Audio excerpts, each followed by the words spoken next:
From Washington, the McLaughlin Group, the American original. For over 3 decades, the sharpest minds, best sources, hardest talk. Issue 1, the new zeitgeist. And so as the mainstream parties in Europe lose popular support over the financial crisis, it was inevitable that political options outside the traditional elites would rise as a result. The French election is one of what will likely develop into several examples of the Eurosceptic message gaining appeal among those disillusioned with the traditional European system. Disillusionment with traditional political parties and politicians is a worldwide phenomenon. In the wake of the worst recession since the Great Depression, voters in democracies as far-flung as India and Denmark have been in an anti-incumbent mood, and the U.S. is no exception. Donald Trump's meteoric rise on a platform of economic nationalism is the latest manifestation of voter frustration with political insiders. According to a recent Monmouth University poll, 68% of voters say they would not elect Barack Obama to a third term. From Spain's Podemos movement to Denmark's Danish People's Party, political outsiders on the left and on the right are taking power from mainstream political parties. In the European Union's parliamentary elections last year, almost 25% of the seats were won by anti-EU parties which favor economic nationalism, placing their own country first over common European Union interests. The new world zeitgeist is that globalism is out. Populism and nationalism are in. In addition to the United States, over the coming 12 months, important elections will be held in the United Kingdom, in Spain, in Portugal, and in Ireland. Collectively, they will determine whether the world retreats from the global economic and political integration that has characterized the past 25 years. Is this phenomenon true across the developed world? Pat Buchanan. It certainly is, John. First, what Donald Trump represents, more than ideology or politics, left or right, is anti-establishment, anti-elite, anti-Washington, overthrow the system that has failed. And in Europe as well, you see the European Eurosceptic parties, they want to get rid of the big central government of the European Union. Some of them want to break away. Scotland wants to break away. Then you got Catalonia wants to break away from Madrid. So this is a force, economic nationalism, John, tribalism, economic populism, ethno-nationalism. These are the forces really. It's not simply Europe either or the United States. It's all over the world that these forces are becoming predominant. Centralism is in retreat. Is this phenomenon bigger than a rejection of mainstream political parties? Is it a rejection of globalism with its cross-border trade and outsourcing of jobs that enriches a global elite, Eleanor Cliff? I just think all this fancy words are putting lipstick on a pig. I think Donald Trump is basically a jingoistic know-nothing who talks as though there are really simple solutions for all these complicated problems. You know, get me in the ring with the Chinese. If there is one analogy, I think it's in the UK, and I think it's Jeremy Corbyn, who's a 30-year veteran of the parliament, and he's suddenly taken off with positions very similar to that of Bernie Sanders. I do think there's the rise of the have-nots around the world. In every country, you do have a small elite that does very well, and everybody else gets left behind, and I think that's finding its political voice in Europe and throughout the world. But I don't think this is Trumpism gone global.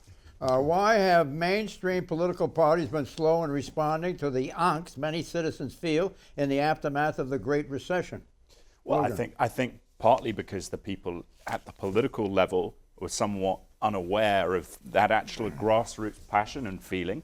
And I think you see actually, Pat's piece today talking about some of the Republican Party now who are trying to push Trump out. I think that's the worst possible thing you could do. As someone who is not a Trump fan by any estimation, what we need to be doing as conservatives with Trump is challenging him on the points where we disagree, but actually understanding that, yes, if you have a party where people are very concerned about immigration, then at least talk about immigration and offer your own solutions, which I think is happening. Pat would perhaps say it isn't, but...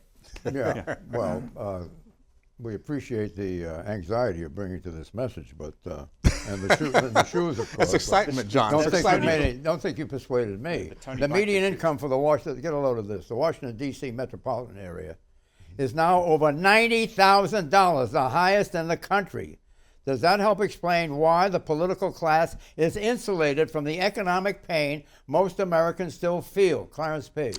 To some degree, yeah, but I mean, that income is a reflection of the education level around the Washington, D.C. area. This is a white-collar area. This is not a factory town.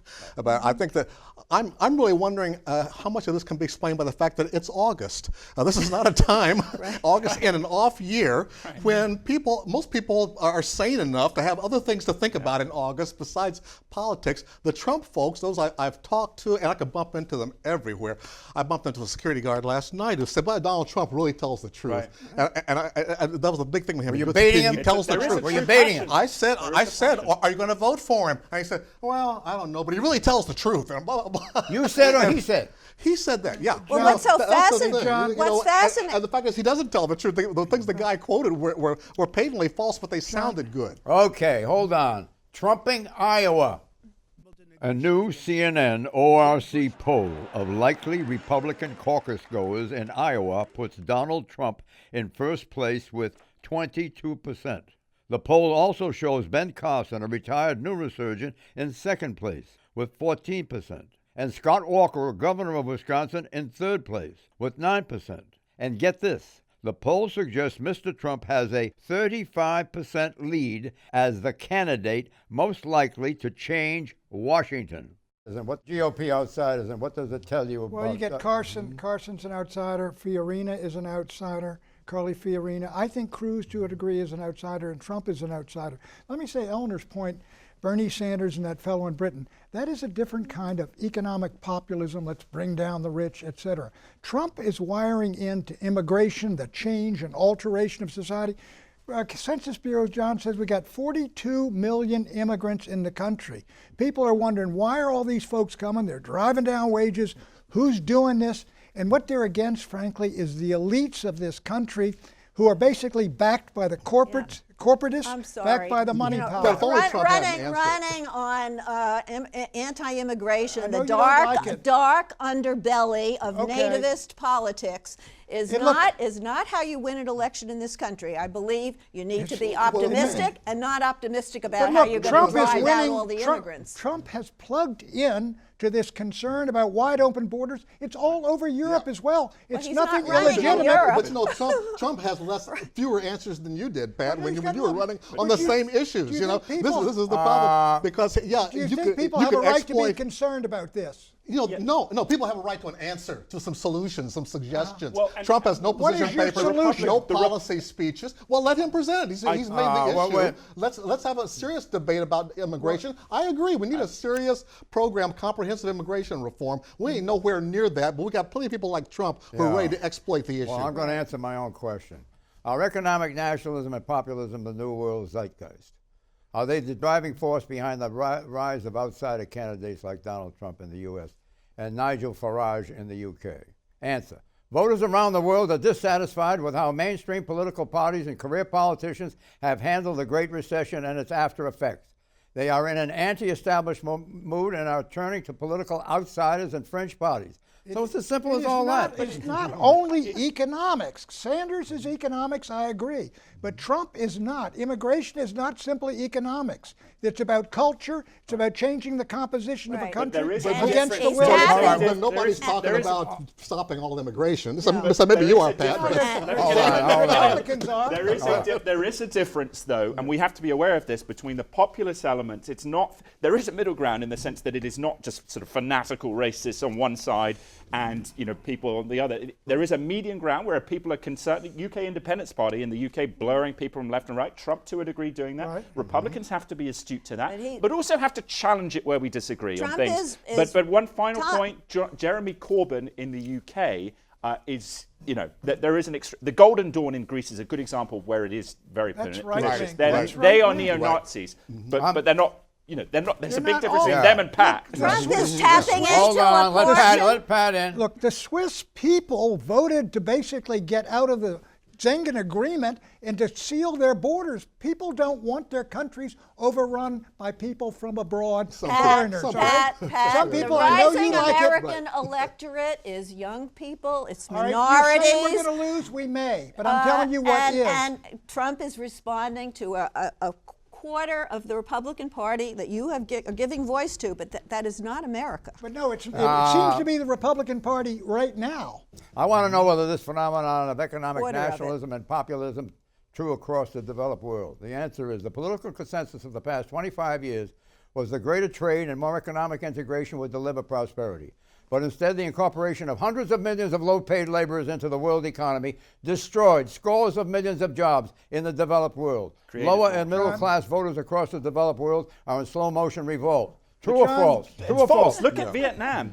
Globalization in the long term and capitalism has done more for human good than any other ideology by a long way. But there are costs to it. We have to be astute to that. That's why you need education programs. You're talking about one country, Vietnam. I'm talking about the world. I'm talking about Ultimately, masses America of will people. succeed because of that. In other words, what we are seeing in the United States is being seen worldwide. Why are the American people, look, NAFTA is despised in Ohio. Working people who've been shafted by these deals that send jobs to China. Look, China devalues its currency. This place went wild. The promise of trade was way oversold, and politicians, actually from Richard Nixon onward, are very adept at playing on people's grievances. And that is what Donald Trump is doing today, and he's being very successful in August of the year before the election. Legitimate. I'm not saying they're illegitimate, but I don't hear any solutions that make any sense. This segment of the program will be deciphered by the audience. Issue 2, China declares currency war. I think you have to do something to rein in China. They devalued their currency today. They're making it absolutely impossible for the United States to compete. China's communist government abruptly devalued its currency this week in a move to boost its exports at the expense of its trading partners, particularly the United States and the European Union. By weakening the yuan, Chinese imports become cheaper in the U.S. and Europe, thereby strengthening Chinese manufacturing and hurting American companies. The Dow Jones Industrial Average dropped 214 points as stock markets around the world fell in response to the devaluation. Beijing's decision to cut the yuan's value comes amid growing economic chaos at home. China's growth rate has fallen precipitously over the past year, and its stock market has dropped 24%, despite Beijing's frantic efforts to prop it up. The sudden policy shift could not come at a worse time for the Obama administration. President Obama's efforts to complete the Trans-Pacific Partnership Trade Pact depend on thwarting congressional demands to include rules that bar currency manipulation. But China's devaluation now puts pressure on prospective TPP partners such as South Korea, Japan, and other nations of Asia to follow suit with their own devaluation. A general currency war would undermine the benefits of the Trans-Pacific Partnership and global trade, dampen the economic growth in the United States, and give rise to protectionist pressures around the world. Also, next month, Chinese leader Xi Jinping will meet with President Obama in Washington for a formal summit. Great video, Shelley. Question, what will President Obama do in response to China's currency manipulation? I ask you. I expect a wait-and-see attitude, John, because the real thing that China's leaders are afraid of is their own people, especially young people in their country who have been investing in the stock market and expecting it to always keep going up, and they've learned surprise. Stock markets go down sometimes, and this is the kind of this has caused a remarkable panic over there among a lot of people who have sunk too much of their savings into the market. The government is very much concerned about that kind of anxiety could lead to street protests and the kind of Tiananmen resistance again. So that's China's primary concern, and I think the U.S. has to know how to hold back and let things play out for a while. The answer is Obama's going to do nothing because the Chinese economy is deflating right now. They're going through, in effect, what we went through in 08 and 09. It's in the stock market, it's affecting real estate, banking, and the leaders over there are frantic frantically trying to do everything they can to stabilize things, and they're struggling. So there's not really a role for the U.S. right now. Well, the U.S. could. I mean, look, if they devalue 2% or 4%, all you got to do is put a 2%, 4% tariff on their goods. You take away the benefit of that. But we won't do that because that would be the beginning of economic nationalism, where we start looking out for America rather than China. But I do agree with both of you. I think China is in very grave conditions. They're crushing dissent. They've got a corruption all shot through that place. The Communist Party, its basic legitimacy rests on the old world revolution that doesn't exist.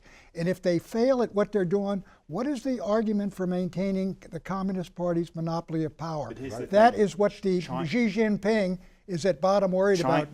China has a profound advantage in one way, though, that with their alignment of finances with the Asian Investment Bank, the struggling TPP, their ability successfully so far to overwhelm the Obama administration's foreign policy with this island construction, which is a profound challenge to nations, to new American allies like Vietnam and Philippines. But one thing, though, China has an issue in the economics in the sense of divorce between rural and urban wealth and rural poverty, but also, there are major structural inefficiencies. And this is they're being undercut with wage growth. Their wages are too high versus Vietnam. And they're feared and disliked by almost all of their neighbors. Right.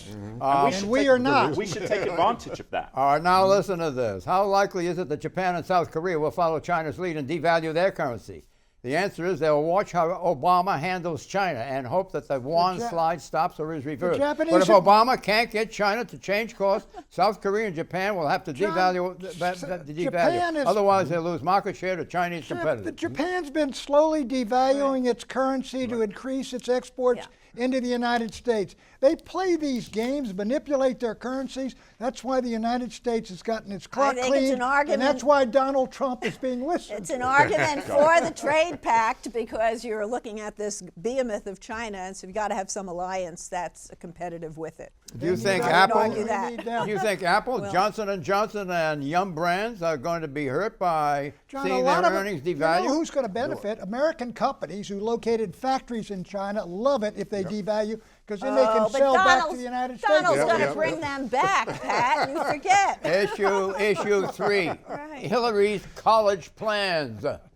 I believe this will save thousands of dollars for many students, and it will also mean that more money will be freed up for these young people and their families to do other things with it. Hillary Clinton says that if she's elected president of the United States 15 months from now, she'll help students graduate from college with lower debts. Her plan will cost $350 billion over 10 years, $35 billion a year. First, refinancing. The plan will allow students to refinance loans at lower interest rates. Second, $200 billion in federal grants to states that provide, quote-unquote, no-loan 4-year degrees at public colleges and free 2-year degrees at community colleges. Third, capping loan repayments at 10% of a graduate's annual income. Fourth, unpaid debts will be forgiven after 20 years.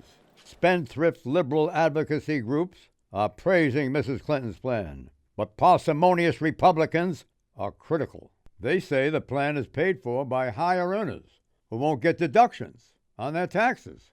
Also, charities and other philanthropic groups that rely on those deductions will be hurt. Candidate Clinton should go elsewhere if she seeks to snatch the mantle of economic progressive populism from her Democratic challenger, Bernie Sanders. But she's on her way. Just last month, Mrs. Clinton announced she would protect union organizing rights. It's time to stand up to efforts across our country to undermine worker bargaining power, which has been proven again and again to drive up wages. Republican governors like Scott Walker have made their names stomping on workers' rights, and practically all the Republican candidates hope to do the same as president. I will fight back against these mean-spirited, misguided attacks. How likely is it that Hillary Clinton can finance her $350 billion college spending program by closing deductions for the wealthy? Eleanor Clift. She has a credible plan here, and if she is elected, this would be as important to the country and to her legacy as President Obama's Affordable Care Act. College affordability is a huge issue, substantively and also politically. It's the kind of issue that will get people to the polls, will get those millenniums to the polls to vote for her, and she's going to put pressure on the Republicans to come up with some credible plans as well. This is a very good move. House? Yeah, exactly. Come on, Eleanor. This is DOA. It changed the subject from the server and the classified documents. That's okay. The classified documents, John. Wait a minute, hold on. Pat, that doesn't hurt her incentives at all. Hillary's got a terrible political problem with the server and the classified documents. Let's give a $350 billion You're shifting it. They'll forget about the service. Pat, what really matters here is the optics. You know, people who care about those college loans, young people and their parents love this idea. And so what if it does die? Then people will say, okay, who was fighting on my side and who wasn't? That's what's really important here. The problem Bring here, those I young would say, voters is out. that it's just the expansion of the state in terms of subsidies. It's not going to address. There's some little tacit things in there, but it's not going to address the inflation. What we should be focusing on are community colleges, expanding opportunity She and already technical does that. schools. She does that. Obama does that. That's not new. For federal funds for like online training. It's good to be a plumber and an electrician in America. Too many people are going to college. That doesn't rule that out. Hold on. This is public universities, public colleges. States would get money only if they keep tuition down. I doubt and if people graduate, there are strings attached, and it would end the scam where kids get Pell Grants and then they just raise the tuition at the colleges, and the colleges scoop up that money. There should be an income-based repayment. That's one possibility. Don't interrupt, Ellen. Structural reallocation of federal money. She won't have the support. She won't have the support in Congress. You know that. I think to find the money, she'll have to raise taxes or limit deductions for the middle class. That's going to go. But she's putting it on the table like an iceberg. I didn't hear that. The rich are going to pay, Clarence. Don't worry about it. The rich are going to pay. That's the idea. Right. Issue 4, 70 years later. August 9th, 1945. 70 years ago, Sunday, an American atomic bomb detonated over the Japanese city of Nagasaki. Between 40,000 and 80,000 people were killed. 3 days prior, on August 6, 1945, another American atomic bomb had been dropped on the Japanese city of Hiroshima, killing an estimated 90,000 to 170,000 people. Most historians believe that these atomic bombs forced the Japanese government to quickly and unconditionally surrender on August 14, 1945, without the need for an American invasion. Other scholars disagree. They argue Japan would have surrendered by the end of 1945 anyway. Whatever, here's Supreme Allied Commander General Douglas MacArthur accepting Japan's formal surrender. Let us pray that peace be now restored to the world, and that God will preserve it always. These proceedings are closed. Now, in 2015, Prime Minister Shinzo Abe is trying to change Japan's pacifist constitution so that it can support an ally like the United States, if that ally is attacked by another power. But to some, like Nagasaki's mayor, Prime Minister Abe is making a grave error. There's a growing worry that our resolve from 70 years ago, the ideal of peace written in our Constitution, is starting to waver. I ask that the government and Parliament listen to the worries and concerns of the people. Japan's Prime Minister Shinzo Abe this weekend extended heartfelt, quote-unquote, heartfelt apologies for World War II, and that Japan's view of this will remain unshakable on the 70th anniversary of the country's surrender. He expressed profound grief for all who perished in the war and acknowledged that Japan inflicted, quote-unquote, immeasurable damage and suffering, unquote, on innocent people.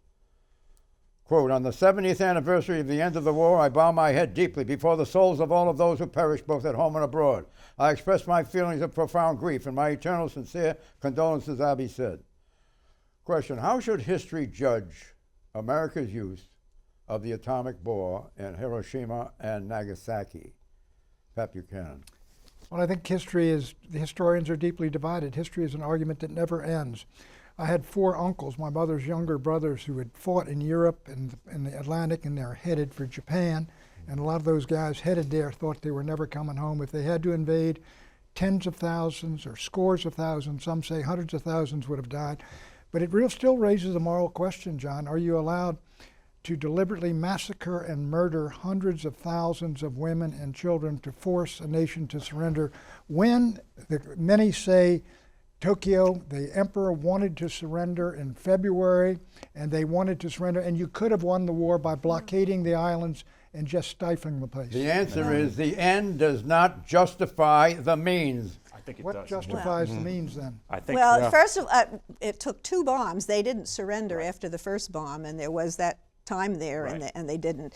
Second of all, if you were the commander-in-chief in the White House and you were looking at the loss of life, I think it's a justifiable decision. My oldest brother was 19-year-old on a troop ship heading for Asia. They literally turned that ship around. They would have all been heading to their graves. Now, do you trade that group of lives for another group of lives? These are, moral ambiguities that everybody's going to bring their own particular biases to. But I must say, Harry Truman has not really suffered in the history books. So Your brother may have been on the same ship with a couple of friends of mine who also turned around in the ocean. This is the thing. There are strong moral questions here. There are endless arguments. There's also the basic fundamental political question that leaders must face, that they're going to answer much more harshly or receive much more harsh criticism for allowing deaths on their own side, as opposed to allowing too many deaths on the other side. My grandfather was served an Okinawa field lineman. He was going to go on Coronet, which is the second landing on the Tokyo approach. I did a piece this week. He probably would have died. But look, I think Truman made the right decision. I think Eleanor is absolutely right. I think the proof of that is in the interim period between Hiroshima and Nagasaki, the Japanese, there were coups. The army wanted everyone to die essentially in total resistance on them when the invasion forces came on. And so I think it was the right thing to do. But again, profoundly moral question. Hillary Clinton will have a security clearance lifted, yes or no? Pat? Yes. Eleanor? no. Tom? Yes. Clarence? No. Answer, yes. Bye-bye.